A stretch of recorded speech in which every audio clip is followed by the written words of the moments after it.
So, if you think about the last time you went to a doctor for some kind of physical injury, there was probably this, I don't know, very comforting sense of precision to the whole Oh, thing. yeah, absolutely. It's very cut and dry. Right. Like, say you fall off a ladder and your arm is just aching.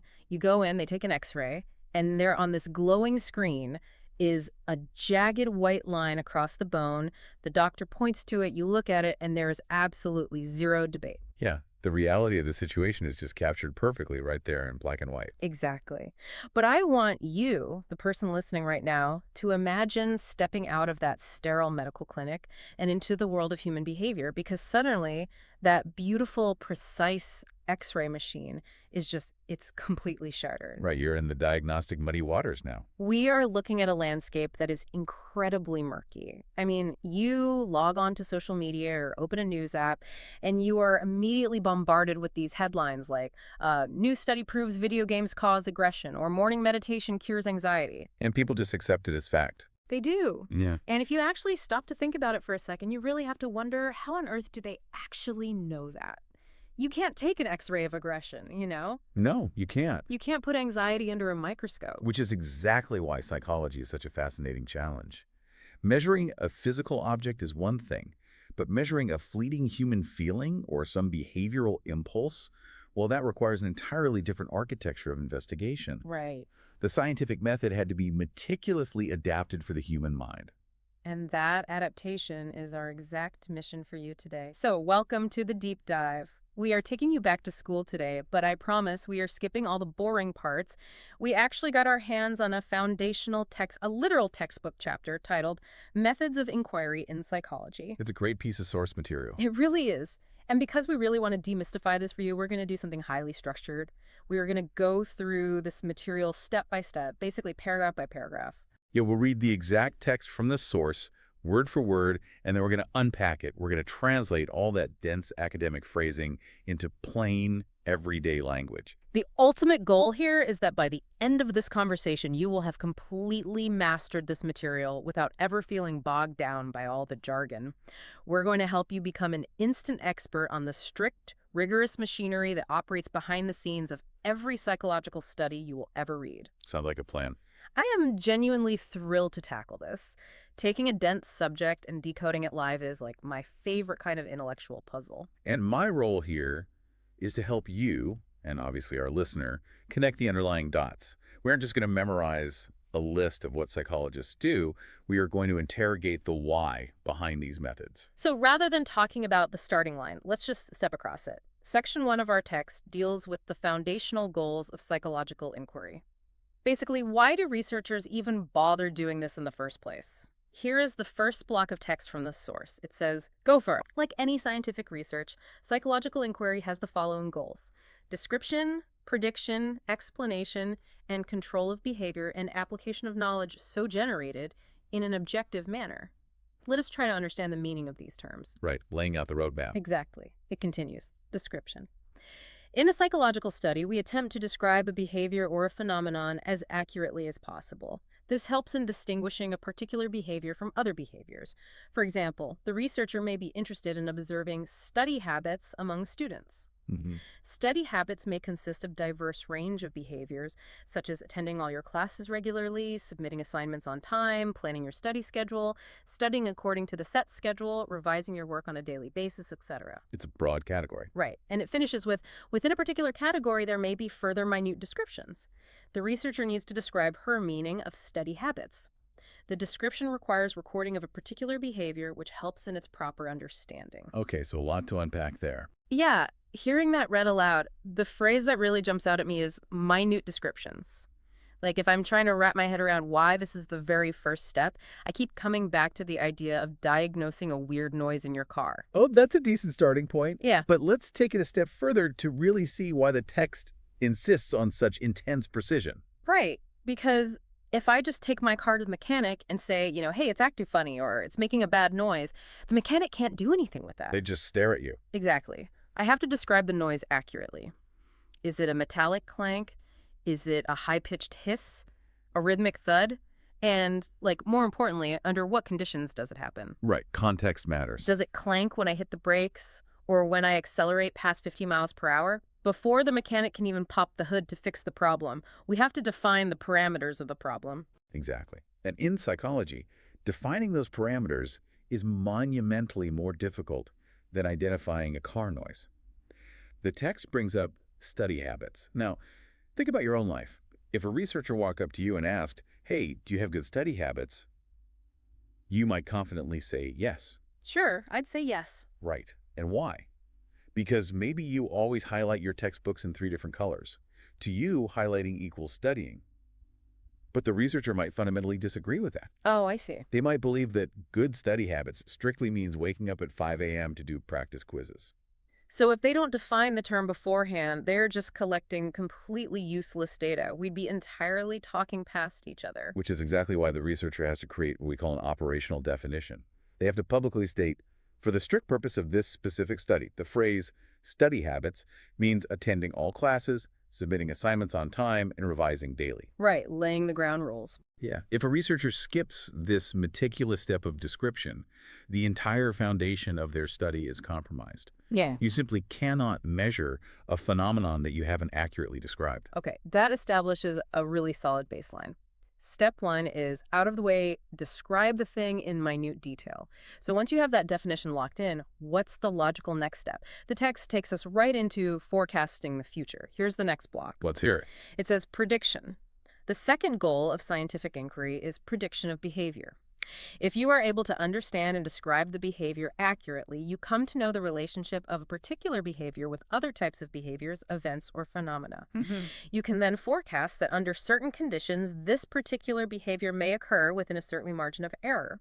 For example, on the basis of study, a researcher is able to establish a positive relationship between the amount of study time and achievement in different subjects. Makes sense. And it finishes, later, if you come to know that a particular child devotes more time for study, you can predict that the child is likely to get good marks in the examination.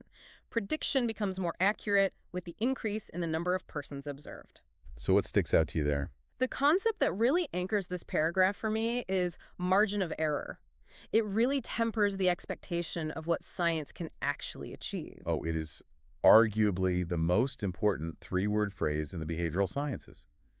When we talk about predicting human behavior, we have to constantly remind ourselves that psychologists are not clairvoyants. Right. They don't have crystal balls. Exactly. They aren't looking into a crystal ball and saying, this specific child will definitively score a 95% on their math test next Tuesday. We are dealing entirely in the realm of probabilities. It sounds, honestly, identical to meteorology. That is a very apt comparison. Think about it. A meteorologist looks at the atmospheric pressure, the humidity levels, the historical wind patterns.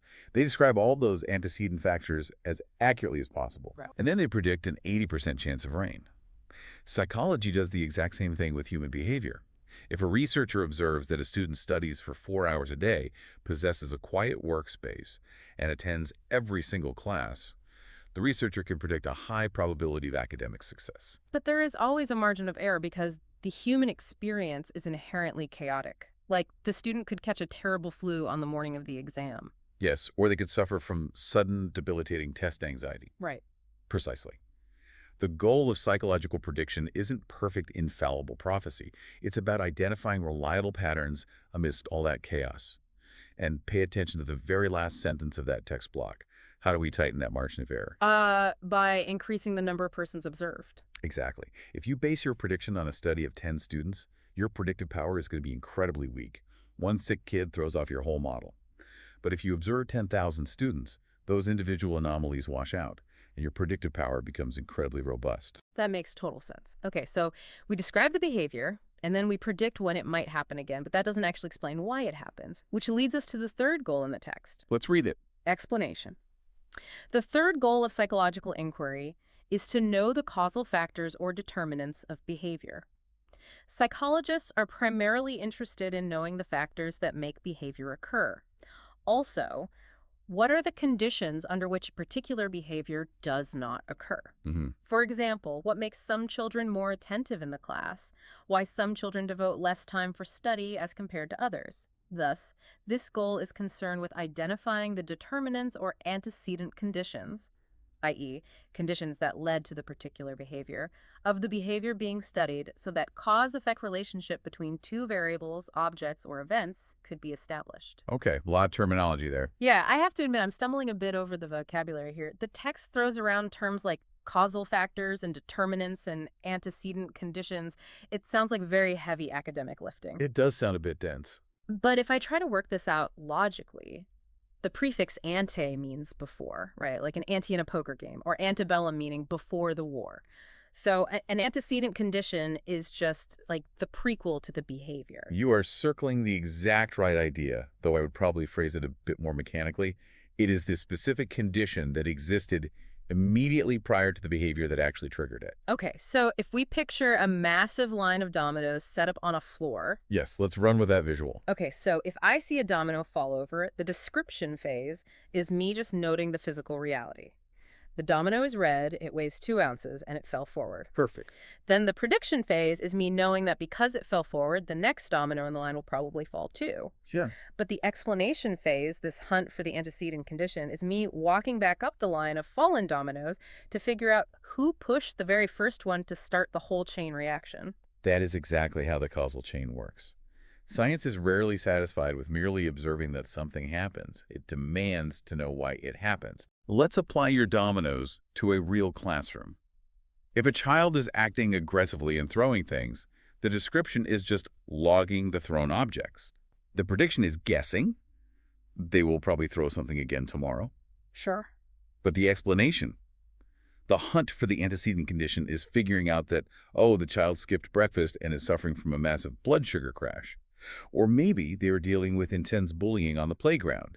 We are hunting for the root cause to establish that direct cause and effect link. Because if you don't know the cause, you can't possibly hope to fix the problem.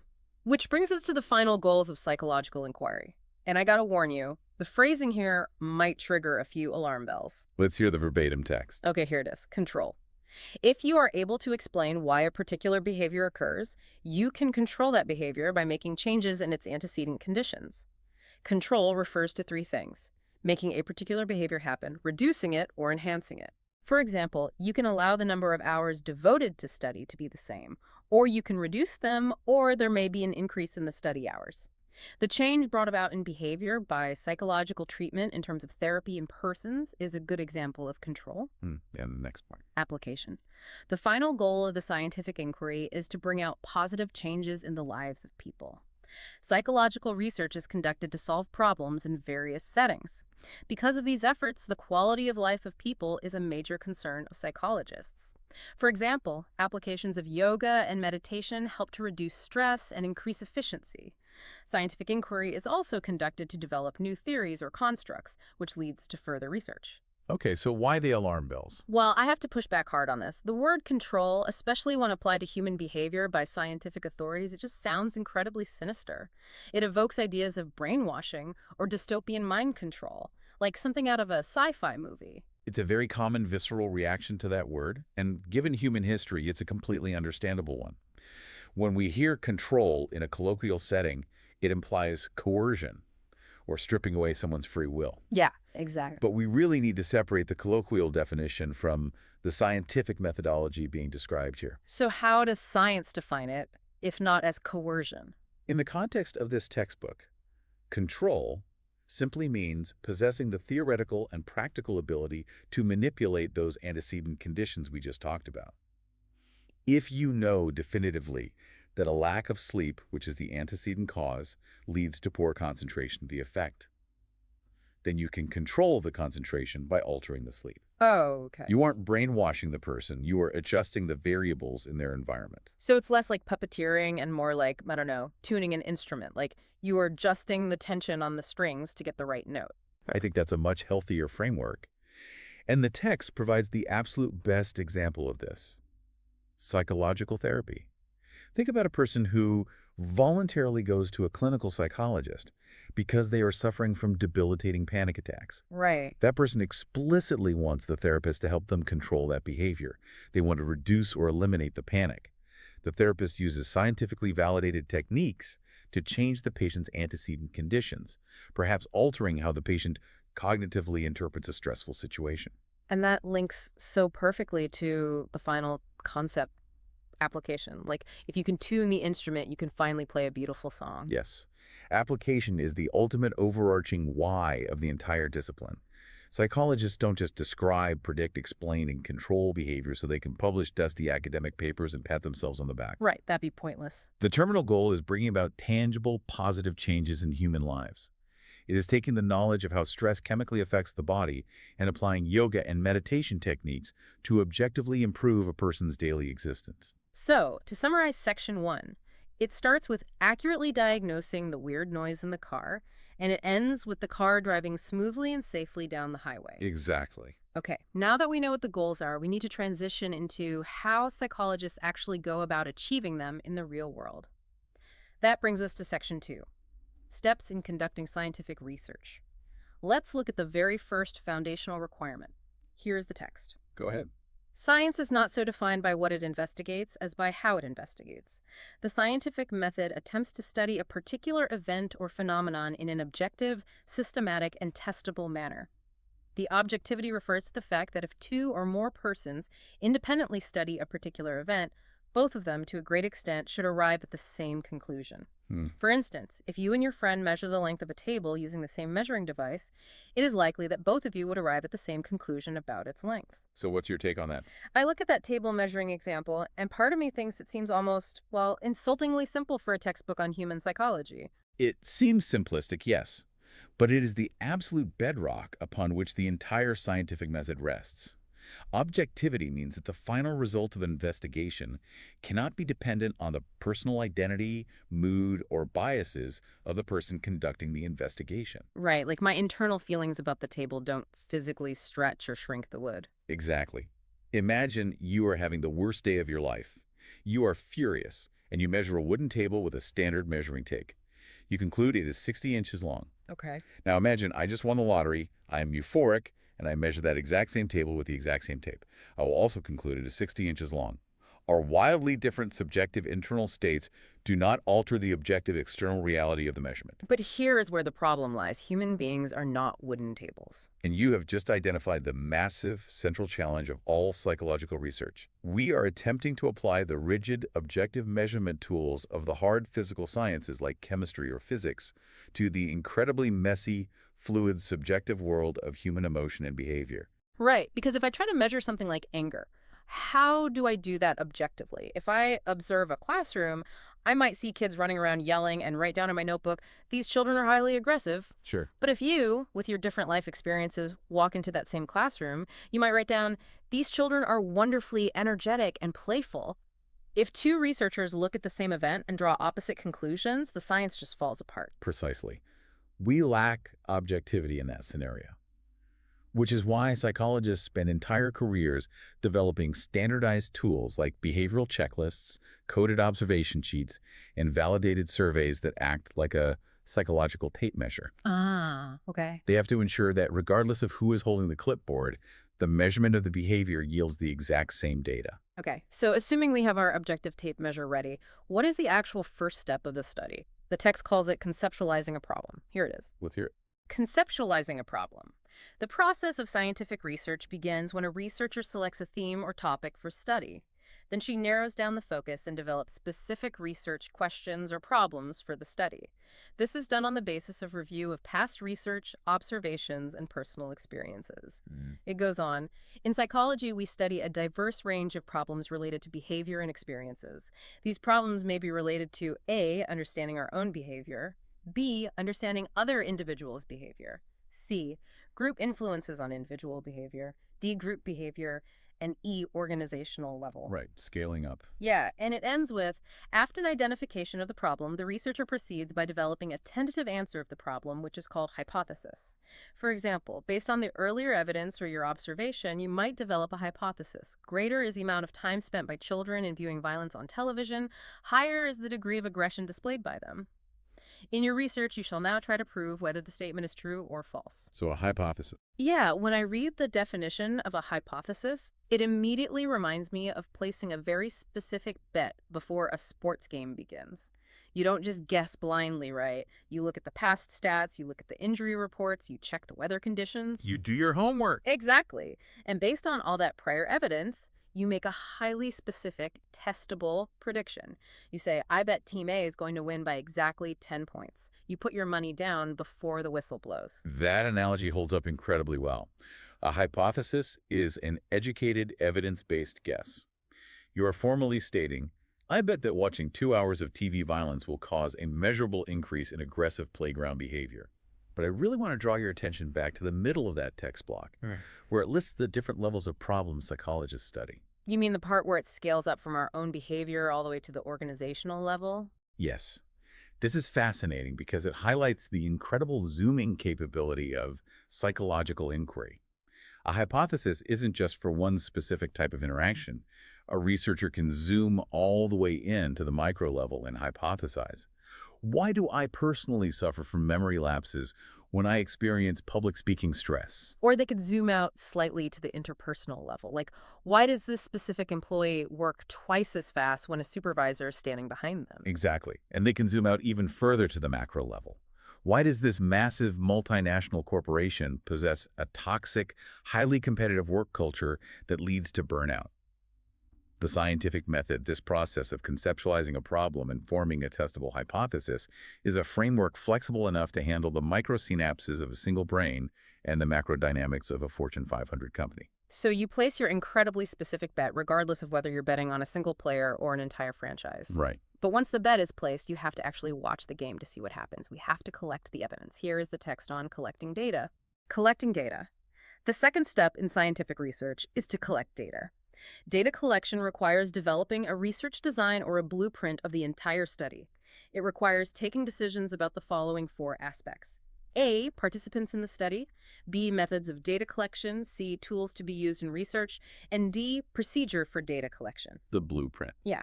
Depending upon the nature of the study, the researcher has to decide who would be the participants or informants in the study.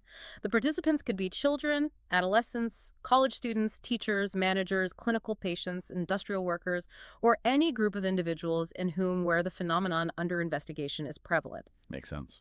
The second decision is related to the use of methods of data collection, such as observation method, experimental method, correlational method, case study, etc. The researcher needs to decide about appropriate tools, for example, interview schedule, observation schedule, questionnaire, etc., for data collection. The researcher also decides about how the tools need to be administered to collect data, i.e. individual or group. This is followed by actual collection of data. So it's very methodical. It is. This block is essentially just a very rigid checklist. It reminds me of a film director planning a massive movie shoot. You can't just run onto a set, yell, action, and hope you capture a masterpiece. You certainly cannot. You need a meticulously detailed blueprint, and this text breaks that blueprint down into 4 mandatory decisions that must be locked in before you ever observe a single subject. Let's walk through them. If I'm the director, the first decision is casting. Who are the participants?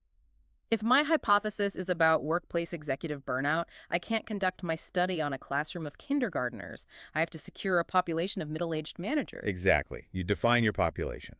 The second decision is your method. How are we shooting this movie? Are we setting up hidden cameras to secretly observe them in their natural office habitat? Or are we bringing them into a sterile laboratory for a highly controlled experiment? And the third decision is the tools. What is our camera equipment? Are we handing them a 50-page written questionnaire? Or are we strapping them into a chair and hooking them up to a heart rate monitor to measure physiological stress? And finally, the fourth decision is the procedure, the exact sequence of events. Do we test these managers individually in a soundproof room? Or do we test them all together in a crowded auditorium? Wow, yeah. Every single one of these choices radically alters the kind of data you will end up with. Data collection isn't just going out into the world and casually gathering floating facts. It is the act of designing a highly structured, artificial environment where facts can be reliably captured. And if your blueprint is fundamentally flawed, the building collapses before you even finish construction. Exactly. So, assuming we built a solid study, we collected our data, what happens next? We move to drawing conclusions. The text says, drawing conclusions. The next step is to analyze data so collected through the use of statistical procedures to understand what the data mean.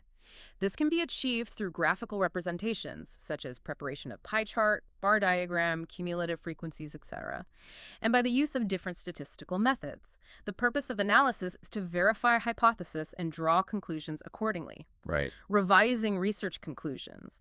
The researcher may have begun the study with a hypothesis that there exists a relationship between viewing violence on television and aggression among children. She has to see whether the conclusions support this hypothesis.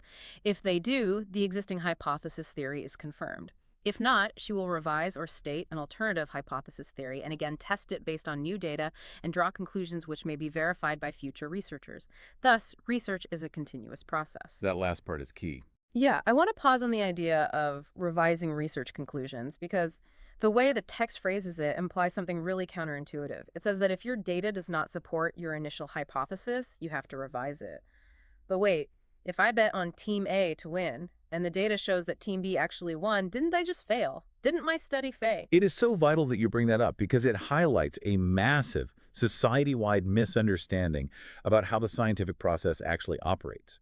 In science, proving a hypothesis wrong is absolutely not a failure. In many cases, it is a monumental success. Wait, how can being wrong be a success? If I lose the bet, I lost my money. Because science isn't about winning a bet or protecting your ego.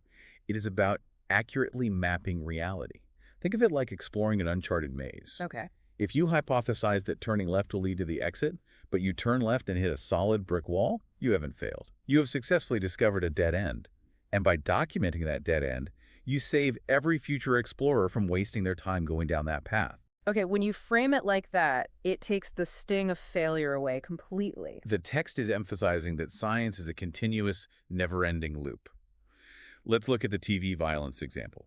You hypothesize that watching violent cartoons causes children to hit each other. You spend a year running the study, you analyze the pie charts and the statistics, and you find zero connection, nothing. Right. You do not throw your hands up, burn your data, and quit psychology. You revise. You say, okay, the data shows passive TV watching isn't the trigger. My new alternative hypothesis is that interactive violent video games are the trigger. Yeah. And you start the loop all over again. So proving a hypothesis wrong is just narrowing down the infinite possibilities of the universe until you are left with the truth. It's not about being perfectly right on the first try. It's about being progressively less wrong over time. That is a beautiful way to summarize the scientific method.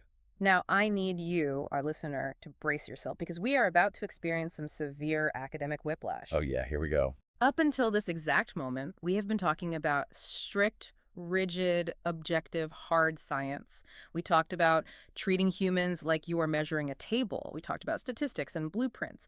But Section 3 throws a massive philosophical curveball into the mix. It is titled Alternative Paradigms of Research. Let's read this verbatim text. Ready. Alternative paradigms of research. In order to achieve these goals, the discipline of psychology, for larger part of the 20th century, restricted itself to the study of overt behavior, i.e. the behavior that could be observed and measured. It did not focus on personal feelings, experiences, meanings, etc. A very strict era. In recent years, a different method known as interpretive has emerged. It emphasizes understanding over explanation and prediction. It takes the stand that, in view of complex and variable nature of human behavior and experience, its method of investigation should be different from the method of investigation of the physical world. Interesting shift. Yeah, and it continues, this viewpoint emphasizes the importance of how human beings give meaning to events and actions and interpret them as they occur in a particular context. Let us take the experiences that may occur in some unique contexts, such as persons experiencing suffering due to external factors, for example, people affected by tsunami, earthquake, cyclone, or internal factors, for instance, prolonged illness, etc. In such types of situations, objective measurement is neither possible nor desirable. Everyone interprets reality in her own way based on past experiences and contexts. Therefore, we need to understand the subjective interpretation of the reality. Wow. Wait, hold on. We literally just spent 20 minutes vigorously agreeing that objectivity is the bedrock of science. We agreed that your personal feelings about the table don't matter and that researchers must use standardized tape measures to eliminate bias. You did say that. And now the textbook is suddenly stating that we should focus on subjective interpretation and that objective measurement is neither possible nor desirable. Isn't that a complete glaring contradiction of everything we just learned? It absolutely reads like a contradiction, but it is actually documenting a necessary and profound evolution in how psychologists view their own discipline. Hmm. It represents a massive paradigm shift. Yeah. You have to understand the historical context here. For a very long time, especially in the mid-20th century, psychology suffered from a severe case of what academics jokingly call physics envy. Physics envy, meaning they were like jealous of physicists. Exactly. Physics, chemistry, biology. These were the prestigious hard sciences. They yielded concrete laws like gravity. Psychologists wanted desperately for their field to be taken just as seriously. So, to prove they were a real science, they violently swung the pendulum toward extreme objectivity. They declared, as the text notes, that they would only study overt behavior. If Yeah. I can't see it, film it, and measure it with a ruler, it does not belong in a scientific study. So they just deliberately ignored the entire internal reality of the human mind. They ignored feelings, personal meaning, the soul. They shoved it all into a black box and said it was unscientific to guess what was inside. But eventually, the interpretive method emerged because a new generation of researchers realized a fundamental, undeniable truth. Humans are not tables. I am very glad the scientific community finally reached that consensus. I mean, if you measure a wooden table, the table doesn't have an emotional opinion about being measured. It doesn't remember the last time you measured it. But humans are relentless meaning-making machines. The text uses an incredibly stark example to prove this point: surviving a massive natural disaster, like a tsunami. Right. How do you objectively measure a tsunami's impact? If you approach a tsunami survivor with the rigid, old-school, objective mindset, you might stand there with a clipboard and coldly count how many times the person cries per hour, or measure their elevated heart rate. But as the text argues, in that context of profound human suffering, objective measurement is neither possible nor desirable. Counting teardrops tells you absolutely nothing about the psychological devastation that person is experiencing. You actually have to sit down and ask them what the event felt like. You have to understand the unique narrative story they are telling themselves about the trauma. Precisely. Imagine two neighbors who survive the exact same earthquake. Objectively, they were subjected to the exact same physical shaking, the exact same decibel of noise, the exact same property damage. The same physical event. Exactly. But subjectively, they process it entirely differently. Neighbor A might interpret the earthquake as a random, meaningless act of tectonic plates, and because of that interpretation, they psychologically bounce back in a month. Neighbor B might interpret the earthquake as a divine punishment for their past sins, and because of that subjective interpretation, they spiral into a decade of severe depression. So if you only look at the objective facts, the Richter scale rating, you are completely blind to why one person recovered and the other didn't.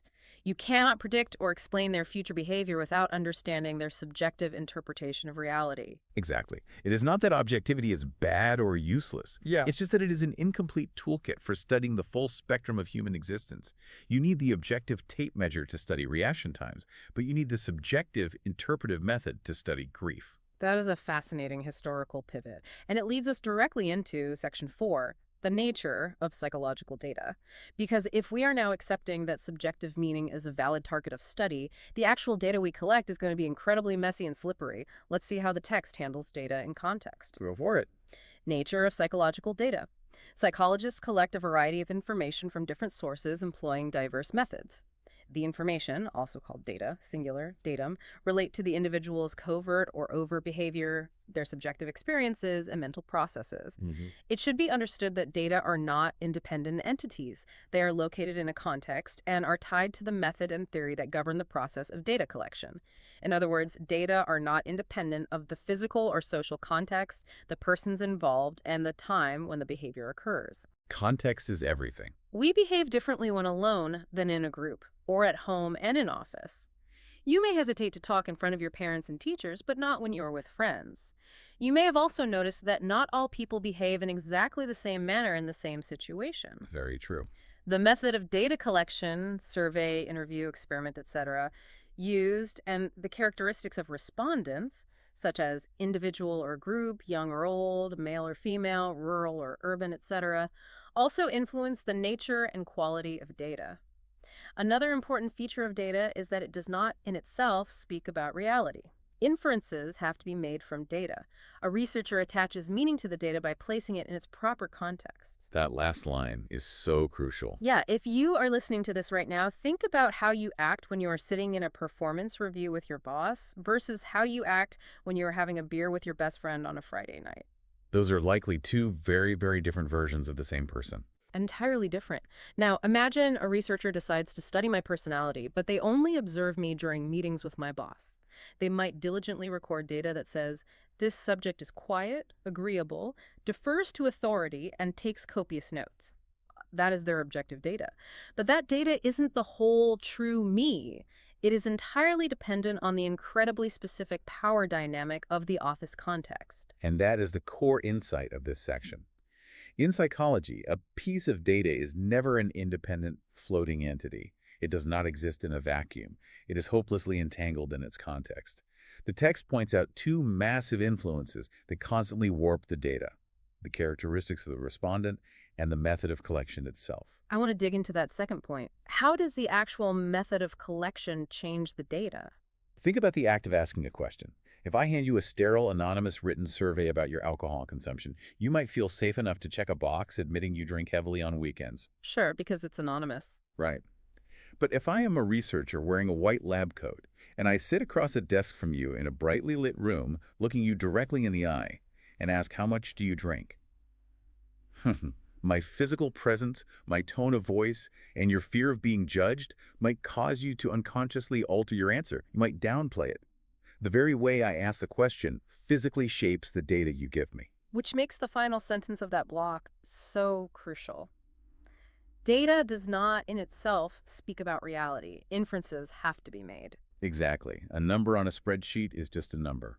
It is dead, inert information. It requires a human mind or researcher to look at that number, consider the social context, consider the method used to extract it, consider the age and background of the person, and then make a subjective inference about what that number actually represents in the real world. Which explains why researchers are so obsessed with gathering background information. They need to build that context. Let's read this short block detailing the types of information they look for. Let's do it. Demographic information. This information generally includes personal information like name, age, gender, birth order, number of siblings, education, occupation, marital status, number of children, locality of residence, caste, religion, parental education, occupation, and family income, etc. Standard stuff. Right. But then it says physical information. This category includes information about ecological conditions, hilly desert forests, mode of economy, housing conditions, size of rooms, facilities available at home, in the neighborhood, in the school, mode of transportation, etc. Ah, yes. Now, I completely understand why demographic information matters. If you want to understand my data, you obviously need to know my age, my income bracket, my education level. Those things clearly shape who I am. But physical information. The text specifically lists knowing if a subject lives in a hilly area, a desert, or a forest. Why on earth does a psychologist care about topography? That sounds as a question for a geography textbook, not a psychology study.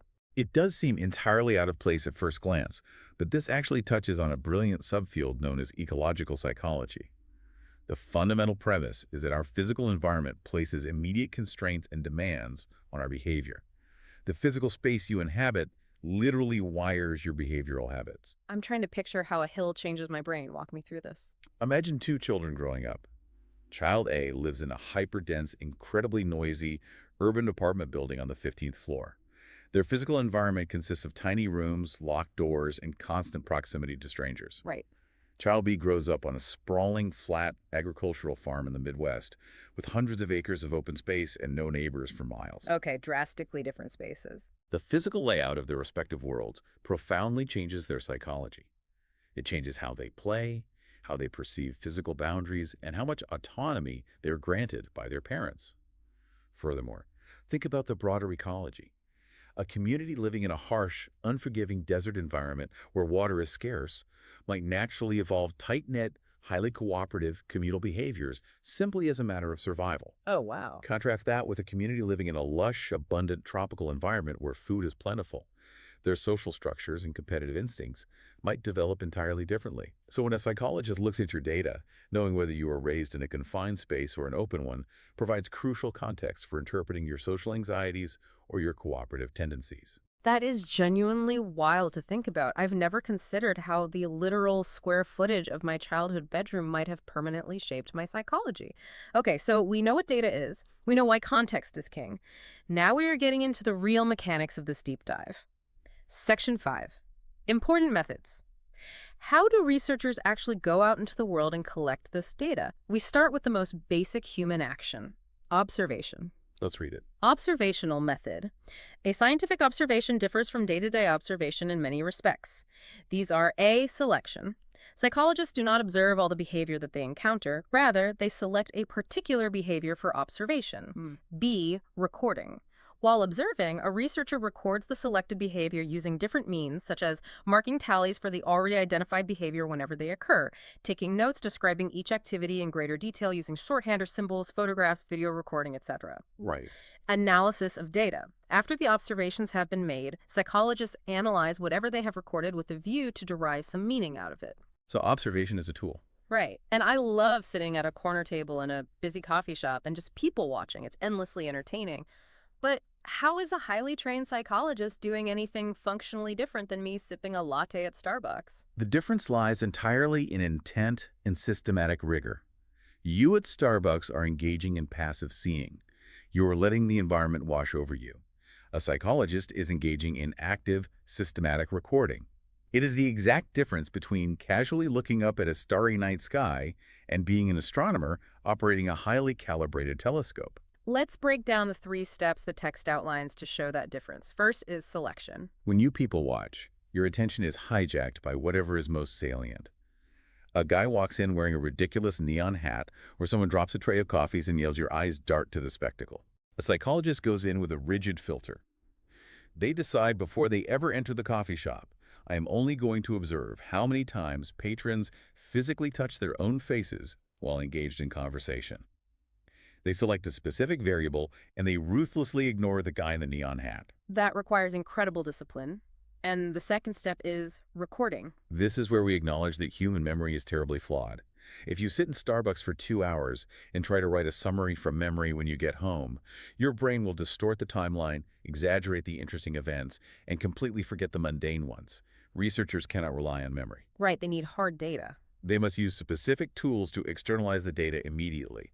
They use clicker counters for tallies, they use pre-designed shorthand codes on clipboards, or, ideally, they use video recording. Video is the gold standard because it allows you to rewind, slow down, and objectively verify the event again and again. And the final step, analysis, is just taking all those tallies and clipboards and finding the pattern.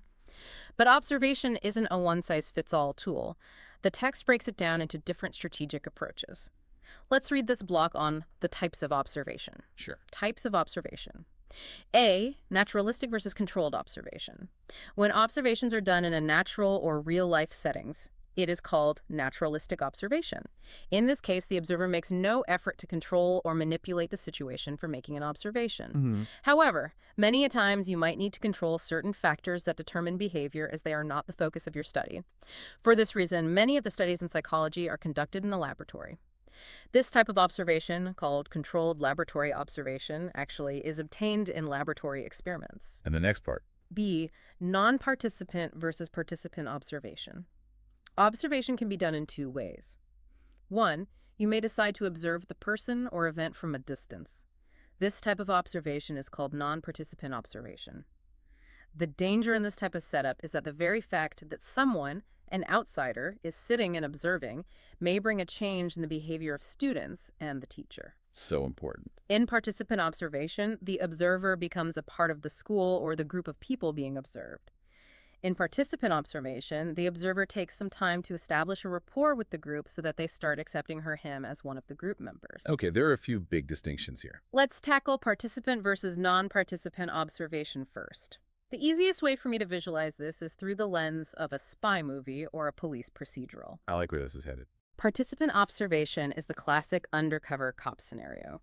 You infiltrate the gang, you wear their specific style of clothes, you learn their slang, and you actively participate in their daily lives to gather intelligence from the inside.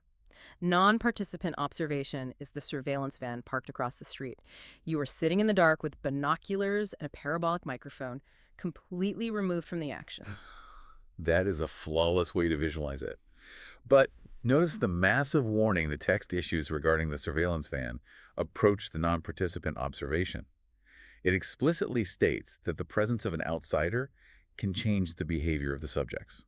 We refer to this in the field as the observer effect. Meaning that the mere act of being watched fundamentally alters how humans behave. Absolutely. Think back to when you were in middle school. Imagine your classroom on a normal Tuesday.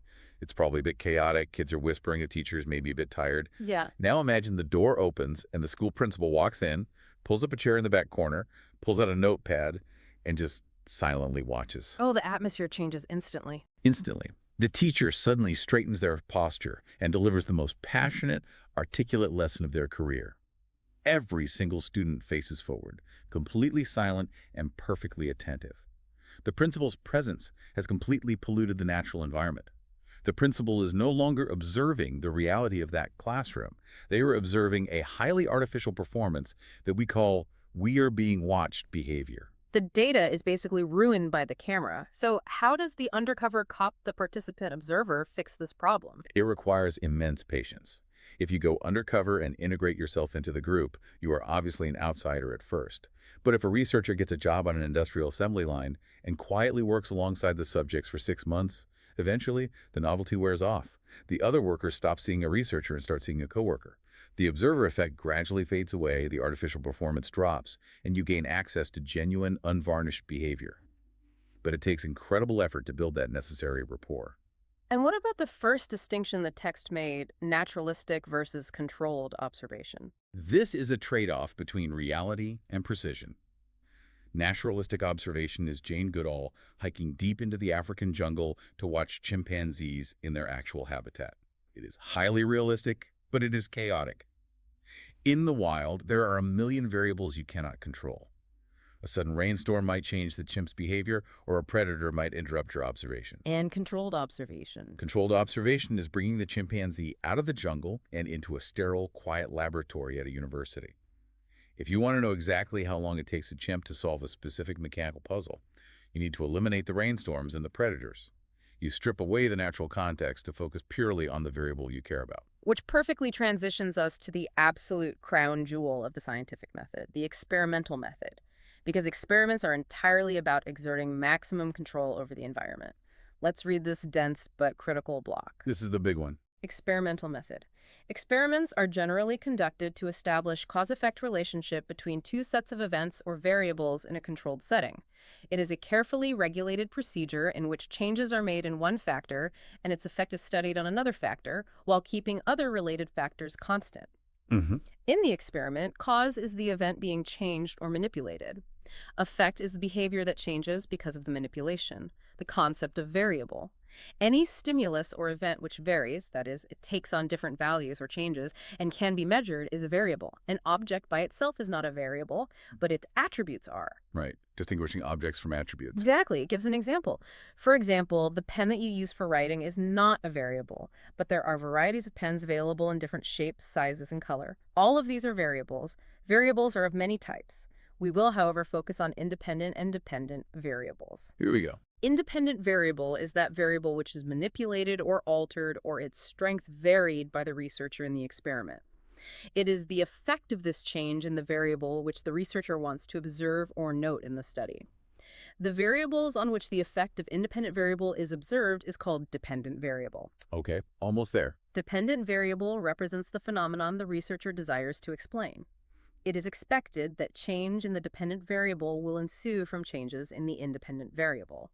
Thus, the independent variable is the cause, and dependent variable the effect in any experimental situation. So that's the core of experimental design. I'll be completely honest, back in high school science class, the terms independent and dependent variables always tied my brain in knots, but the textbook gives a really elegant clarification right up front. It explicitly states that an object itself, like a pen, is not a variable. Right, because a physical object is a static noun. It just exists. But the attributes of the pen are variables because they can vary. The color can be red, blue, or black.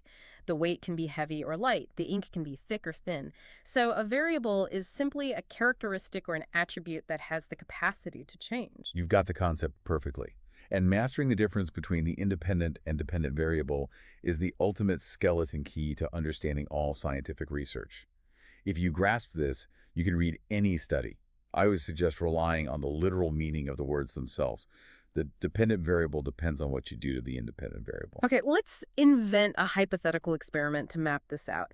Let's say I want to know if wearing a ridiculous bright red clown nose makes a barista get higher A tips. fantastic, albeit slightly absurd psychological study. Let's run with it. In this scenario, you are the researcher. You are pulling the strings. Right. The thing that you are intentionally manipulating, the thing you are turning on and off is the clown nose. Right. One day the barista wears it, the next day they don't. Because you, the researcher, are independently controlling that factor. The presence of the clown nose is the independent variable. It is the presumed cause. And the tips at the end of the shift? The tips are the dependent variable. Why? Because the amount of money in the jar depends on whether or not the clown nose was worn. The tips are the effect that you are measuring. So, to summarize the golden rule of experiments, the researcher manipulates the independent variable, the cause, and then measures the dependent variable, the effect. Manipulate the 5, measure the DV. That is incredibly clear. But as we know, human reality isn't a vacuum. You can't just put a clown nose on a barista for one day and declare a scientific breakthrough. You have to compare it to something. Which brings us to experimental and control groups. Let's read it. Experimental and control groups. An experimental group is a group in which members of the group are exposed to independent variable manipulation. The control group is a comparison group that is treated in every way like the experimental group, except that the manipulated variable is absent in it. For example, in the study by Latane and Darley, there were 2 experimental groups and 1 control group. As you may have noted, the participants in the study were sent to 3 types of rooms. In one room, no one was present. Control group. In the other 2 rooms, 2 persons were already seated. Experimental groups. Okay, keep going. It should be noted that in an experiment, except for the experimental manipulation, other conditions are kept constant for both experimental and control groups. The distribution of participants to experimental and control groups was done randomly, a method that ensures that each person has an equal chance of being included in any of the groups. Right, randomization. And it finishes with, if in one group the experimenter had included only males and in the other group females, the results obtained in the study could be due to the differences in gender rather than due to experimental manipulation. All relevant variables in experimental studies that might influence the dependent variable need to be controlled. A lot of safeguards there. The text explicitly mentions a study by Latane and Darley. If I remember correctly, this is an incredibly famous and frankly terrifying study about a smoke-filled room. Can you put us inside that experiment so we can see these groups in action? Oh, it is a legendary piece of psychological history. Yeah. Latane and Darley were trying to investigate the bystander effect, the psychological phenomenon, where the presence of other people actually decreases your likelihood of stepping up to help in an emergency. Which is completely counterintuitive. You'd think safety in numbers means more help. Exactly. So they designed an ingenious setup. A participant arrives at a laboratory, sits down in a small waiting room, and begins filling out a mundane questionnaire. Suddenly, thick white smoke starts pouring out of an air vent in the wall. It clearly looks like the building is on fire. Panic-inducing, for sure. Now, here's where the manipulation happens. The independent variable, the thing the researchers are controlling, is the presence of other people in the room. In the experimental groups, they put the participant in the room with 2 other people. But those 2 other people are actually actors working for the researchers, and they are instructed to completely ignore the smoke and just keep filling out their paperwork. Okay, so the researchers measure how long it takes the participant to freak out and report the fire when surrounded by passive bystanders. But why do we need the control group? Why did they run the experiment with the participant sitting completely alone in the room with no actors? Because without a baseline, your data is meaningless. Imagine if Latane and Darley only tested people in groups, and they found that it took participants an average of 5 minutes to get up and report the smoke. They might publish a paper saying, wow, humans are incredibly slow to react to fire. But slow compared to what? Exactly. You need the control group, the person sitting entirely alone, to establish the biological baseline. If the person alone jumps up and reports the smoke in 30 seconds, and the person surrounded by passive actors takes 5 minutes, you have just proved your hypothesis. You have established a cause and effect relationship. The presence of the actors caused the delay. The control group serves as the vital yardstick against which the experimental group is measured. Okay, that makes perfect sense. But I want to explore a flaw in this. What if I use the same room for the solitary control group on Monday, but on Tuesday when I run the group experiment, the building's AC breaks and the room is 95 degrees? Couldn't the heat change how people react? Yes, you have just identified an extraneous variable. An extraneous variable is any random factor in the environment that might accidentally influence your dependent variable without you realizing it. Heat, noise, lighting, they all have to be identical for both groups, or your data is corrupted. And what if a participant takes two different tests? Like, if we were testing memory and we have a participant take a test without coffee, and then an hour later we give them coffee and have them take a second test, doesn't the fact that they are taking the test for the second time change the result? You are hitting on incredibly sophisticated experimental design flaws. What you just described is called a sequence effect. If a person does task A and then does task B, they might perform better on task B simply because they got to practice during task A. Or conversely, they might do worse on task B because they are now mentally fatigued. The sequence itself becomes a variable. So how do you fix all these human glitches, the extraneous variables, the sequence effects, the personal biases? You use the ultimate weapon of the experimental method, Yeah. random assignment.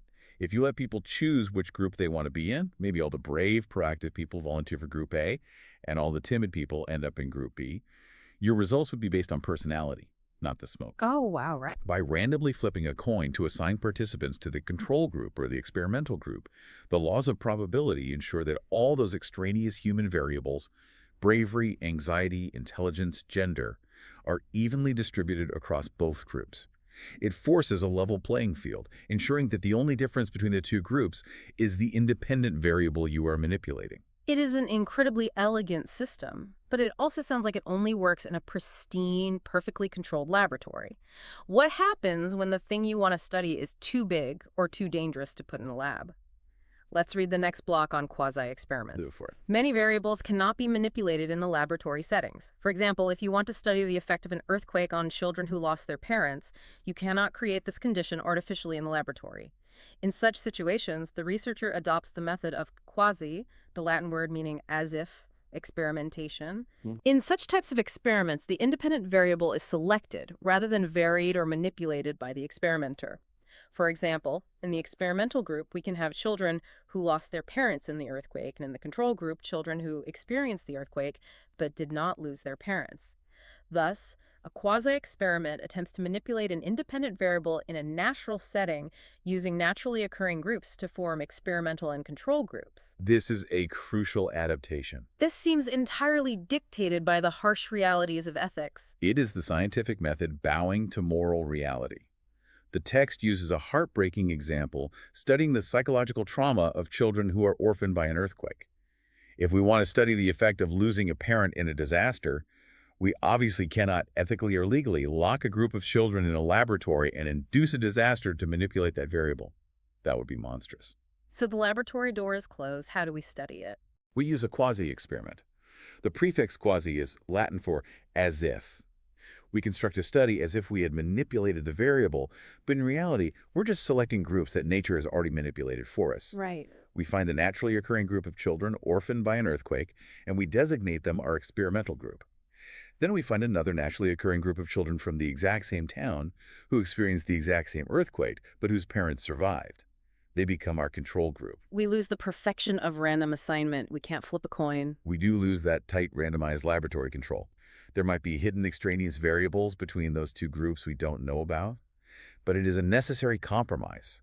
It allows psychologists to study crucial, real-world phenomena, trauma, poverty, natural disasters that could never be recreated in the sterile lab.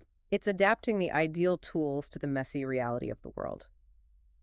Okay, moving into section 6, we're looking at important methods that move beyond the strict experiment. First up, correlational research. Let's read the block. Correlational research. In psychological research, we often wish to determine the relationship between two variables for prediction purposes. For example, you may be interested in knowing whether the amount of study time is related to the student's academic achievement.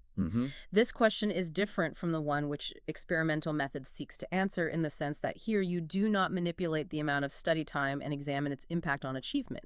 Rather, You simply find out the relationship between the two variables to determine whether they are associated or covery or not. Right, no manipulation. The strength and direction of the relationship between the two variables is represented by a number known as correlation coefficient. Its value can range from plus 1.0 through zero point 0 to negative 1.0. You hypothesize that as the hours of study time increase, the number of hours spent in other activities will Makes decrease. sense. Here, you are expecting a negative correlation, ranging between 0 and negative 1.0. It is also possible that sometimes no correlation may exist between the two variables. This is called zero correlation.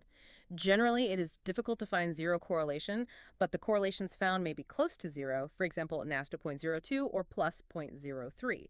This indicates that no significant relationship exists between two variables or the two variables are unrelated. Okay, that's a lot of math talk. Yeah, my big question here is trying to visualize what these numbers actually represent in physical reality. What does a plus 1.0 or a negative 1.0 actually look like if I plot it out? A correlation coefficient is just a mathematical translation of a dance between two variables. Yeah. You are watching two things to see if their movements are synchronized, if they are moving in opposite directions, or if they are completely ignoring each other on the dance floor.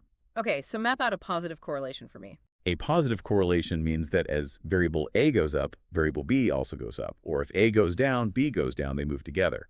The text uses study time and grades. As the hours of study time increase, the test scores increase. If the relationship is an absolutely perfect mathematical lockstep, meaning every single minute of studying guarantees exactly one extra point on the test, with zero exceptions, that would be a perfect plus 1.0. And a negative correlation. A negative correlation is a seesaw. As one variable goes up, the other is forced down. The text provides a very logical example.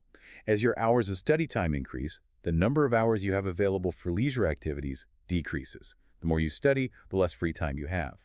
If it's a perfect inverse relationship, that moves toward a negative 1.0. And a zero correlation just means total randomness, like trying to find a relationship between a person's shoe size and their score on a calculus exam. Precisely. If you put that on a graph, the data points would just look like a random shotgun blast. No pattern whatsoever.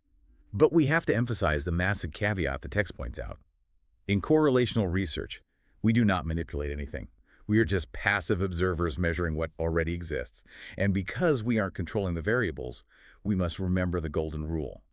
Correlation does not equal causation. Right.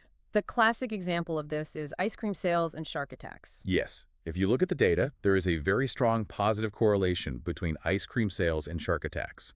They both spike at the exact same time of year. But obviously, eating a vanilla cone does not magically cause a shark to bite someone. Obviously not.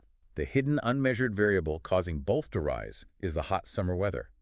You always have to be careful not to look at a correlation and arrogantly assume you have discovered a cause. That is a great trap to avoid. Let's look at another incredibly common method for gathering data. Surveys. Here is the text block. Go for it. Questionnaire survey. The questionnaire is the most common, simple, versatile, and low-cost self-report method of collecting information. It consists of a predetermined set of questions. The respondent has to read the questions and mark the answers on paper, rather than respond verbally to the interviewer. Very common. They are in some ways like highly structured interviews. Questionnaires can be distributed to a group of persons at a time who write down their answers to the questions and return to the researcher, or can be sent through mail. Generally, two types of questions are used in the questionnaire: open-ended and closed-ended. With open-ended questions, the respondent is free to write whatever answer she considers appropriate. In the closed-ended type, the questions and their probable answers are given, and the respondent is required to select the correct answer. Second, people sometimes offer responses they think the researcher wants to hear. And there's the catch. Right. I have a major fundamental pushback on the reliability of this method. If you, the listener, are handed a psychological survey, and you know a scientist is going to read it, aren't you going to lie? Or at least consciously filter your answers so that you look like a good, healthy, well-adjusted member of society. You have zeroed in on the absolute Achilles heel of survey research. And to its credit, the textbook acknowledges this flaw directly in that final sentence. People sometimes offer responses they think the researcher wants to hear. In the field, we call this the social desirability bias. Because if a survey directly asks, "How often do you lie to your spouse?" or "How often do you steal office supplies?" well, absolutely nobody is checking the every single day box. Exactly. Questionnaires are cheap, they're highly versatile, and you can email them out to 10,000 people in a single afternoon, which is why they form the bulk of modern psychological data. But they're entirely self-report measures. You're placing the burden of truth on the subject's own self-awareness and their willingness to be vulnerable. So how do researchers mathematically compensate for the fact that humans are vain and want to look good? They employ incredibly clever phrasing, utilizing closed-ended questions. Instead of bluntly asking, "Are you a lazy employee?" which triggers defensive lying, they might ask you to agree or disagree with a seemingly innocuous statement on a scale of 1 to 5, such as, "I often find myself extending my lunch breaks by a few minutes," or "I believe most rules are open to interpretation." Oh, that's sneaky. They also embed hidden lie scale question statements like, "I have never once felt angry in my entire life." If you say true to that, the researcher knows you're trying too hard to look perfect, and they might throw your entire survey in the trash. But ultimately, you must always analyze survey data with a healthy dose of skepticism regarding human vanity. That makes perfect sense. You have to trick the truth out of people sometimes. Moving on, our next methods are testing and case studies. Let's read the text block. Psychological testing. Assessment of individual differences has remained one of the important concerns of psychology from the very beginning. Psychologists have constructed different types of tests for assessment of various human characteristics, such as intelligence, aptitude, personality, interest, attitudes, values, educational achievement, etc. Hmm. Case study. With the help of case studies, psychologists have done research to understand feelings, fantasies, hopes, fears, traumatic experiences, parental upbringing, and so on, that helps to understand a person's mind and behavior. And continuing. Case studies provide a narrative or detailed descriptions of the events that take place in a person's life.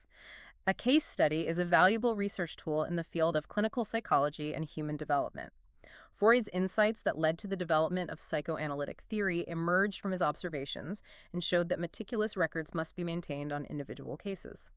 Similarly, Piaget developed his theory of cognitive development on the basis of observations of his 3 children. Okay, those are two very different approaches. Yeah, I'd like to differentiate these two because grouping a standardized test and a case study together feels like comparing a telescope to a microscope. They seem like entirely opposite tools. That is a very astute observation, and they truly are on opposite ends of the methodological spectrum. A psychological test is fundamentally an instrument of comparison. If you sit down and take a standardized IQ test or a clinical personality inventory, the researcher isn't just looking at your raw score in a vacuum. Right. They're immediately comparing your score against a normative database of thousands of other people to see exactly where you rank on a bell curve. Tests are highly structured, rigid, and they exist to map individual differences across a massive population. And a case study. A case study couldn't care less about comparing you to 10,000 other people. A case study zooms all the way in on a single, utterly unique individual or a very small, specific group. It trades statistical breadth for astonishing narrative depth. Look at the historical heavyweights the text mentions. Sigmund Freud didn't build the foundation of psychoanalysis by mailing out 1,000 multiple-choice surveys. He built it by talking to a handful of specific patients for hundreds of hours, keeping meticulous, novelistic records of their specific dreams, fears, and childhood traumas. And Jean Piaget, arguably the most famous child psychologist in history, just watched his own 3 kids grow up. Yes, Piaget revolutionized our entire understanding of human cognitive development, not by testing 1,000 random toddlers, but by intensely, obsessively observing the daily micro-behaviors of his own 3 children over years. A case study treats a single human life as an entire complex universe waiting to be explored. You lose the ability to easily generalize your findings to the rest of the planet, but you gain access to the profound emotional realities that a multiple-choice test is physically incapable of capturing. Which provides a flawless segue into Section 7, analysis of data. Because once you have compiled all this wildly different information, you have spreadsheets full of test numbers, and you have handwritten diaries from case studies, how do you actually make sense of it all? Let's read about the divide between quantitative and qualitative analysis. Let's do it. Analysis of data. Quantitative method. As you may have gathered by now, psychological tests, questionnaires, structured interviews, etc. contain a series of close-ended questions. That is, the questions and their probable responses are given in these measures. Generally, these responses are given in scaled forms. That is, they indicate the strength and magnitude of the response. For example, they may vary from 1 low to 5, 7, or 11 high.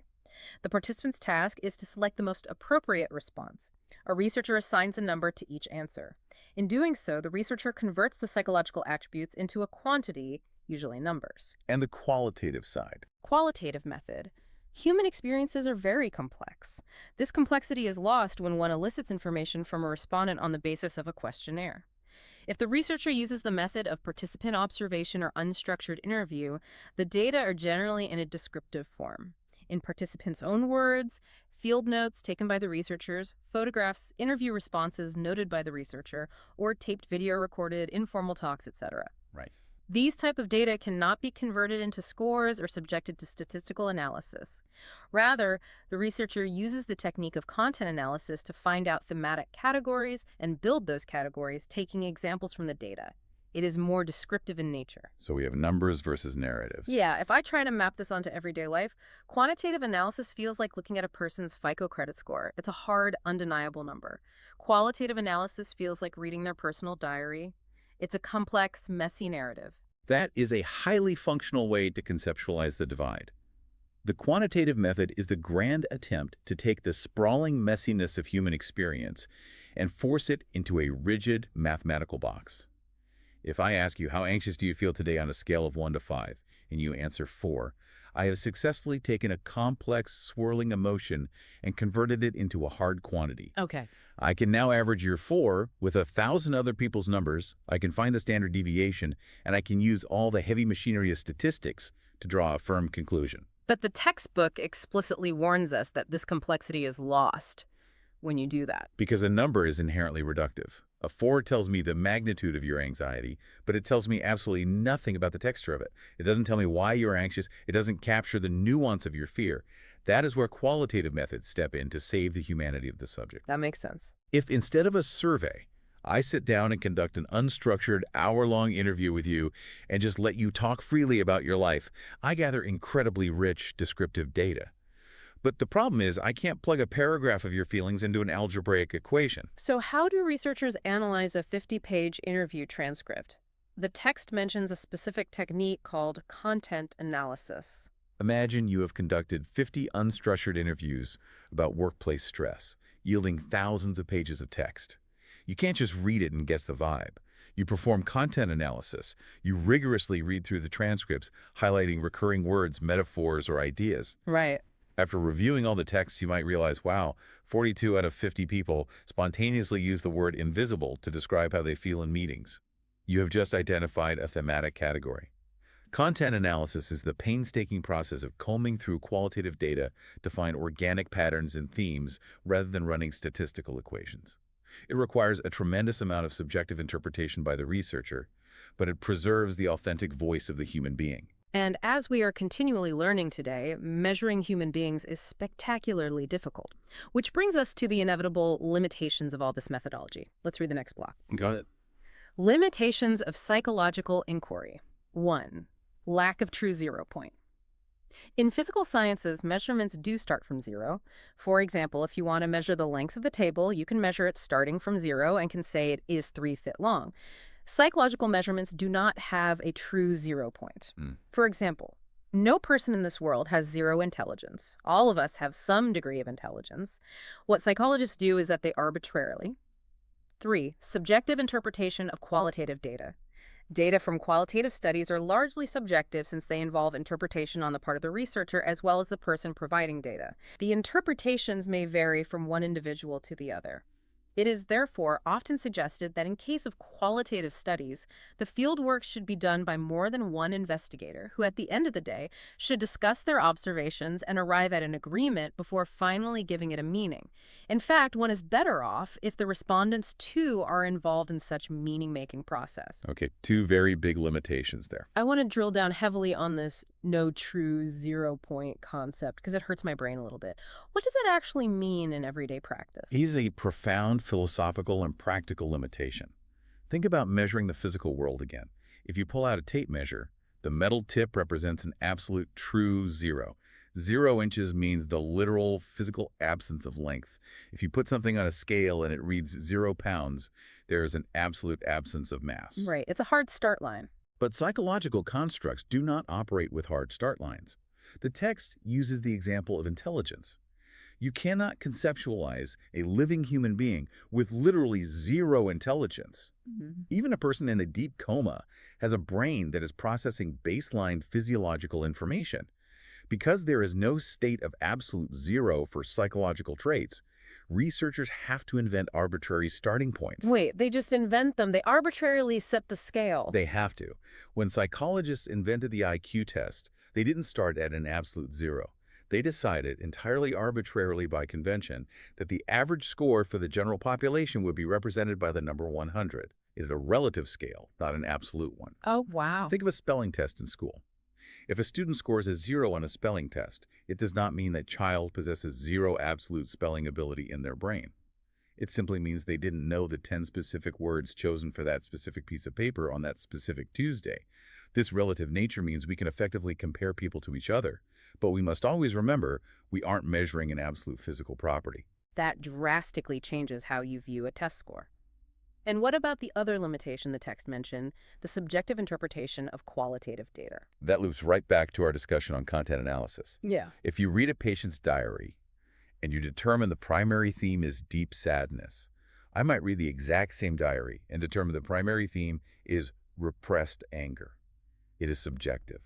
We are filtering the data through our own life experiences. So how do you fix that? That is why the textbook strongly recommends that qualitative data never be analyzed by a single lone wolf researcher.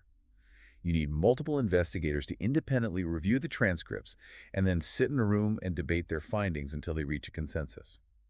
The friction between different researchers acts as a safeguard to build reliability. Which brings us finally to our last section.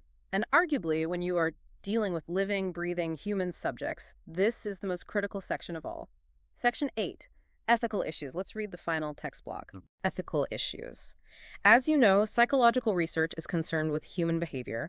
The researcher is expected to follow certain ethics or moral principles while conducting the studies. These principles are respect for persons' privacy and choice to participate in the study, beneficence or protecting the participants in the study from any harm, and justice or sharing the benefits of research with all participants. Right, the core pillars. 4. Sharing the results of the study. In psychological research, after collecting information from the participants, we come back to our places of work, analyze the data, and draw conclusions. It is obligatory for the researcher to go back to the participants and share the results of the study with them. When you go for data collection, the participants develop certain expectations from you. One of the expectations is that you will tell them about their behavior that you have investigated in the study. As a researcher, it is our moral duty to go back to the participants. This exercise has 2 advantages. Okay, let's hear them. 1, you fulfill the expectations of the participants. 2nd, the participants may tell you their opinion about the results, which sometimes may help you develop new insights. 5, confidentiality of data source. The participants in a study have the right to privacy. The researcher must safeguard, destroyed as soon as the research is over. So those are the ethical boundaries. I think everyone implicitly understands the need for confidentiality, protecting a subject's privacy, locking up the files, that is obvious. But I want to focus on point number 4, sharing the results of the study. It is fascinating to me that a science textbook uses the phrase moral duty. It is a strong phrase, and it is there for a reason. It is fundamentally about respect for human dignity. If you look at the dark history of early scientific research, scientists frequently treated human participants as nothing more than disposable lab rats. You extract the raw data you need from them, you hand them a few dollars, and then you discard them and never speak to them again. You take what you need and you leave.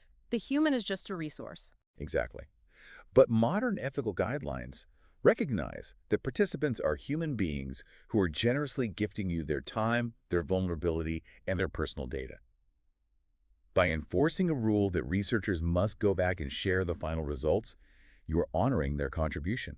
You are elevating them from mere subjects to partners in the research process. You are closing the loop of the relationship. Closing the loop.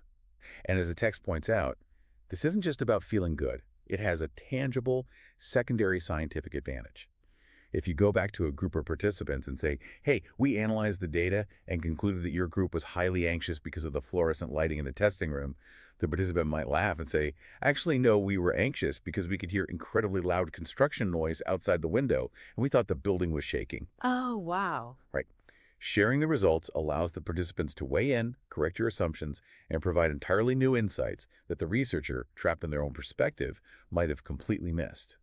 It serves as a final vital check on the reality of the data. That is incredible. It really humanizes the entire sprawling, mechanical, scientific process we spent this time dissecting. It really does. Okay, we have covered an absolute mountain of ground today. I want to genuinely congratulate you, our listener, on making it all the way through a dense foundational textbook chapter.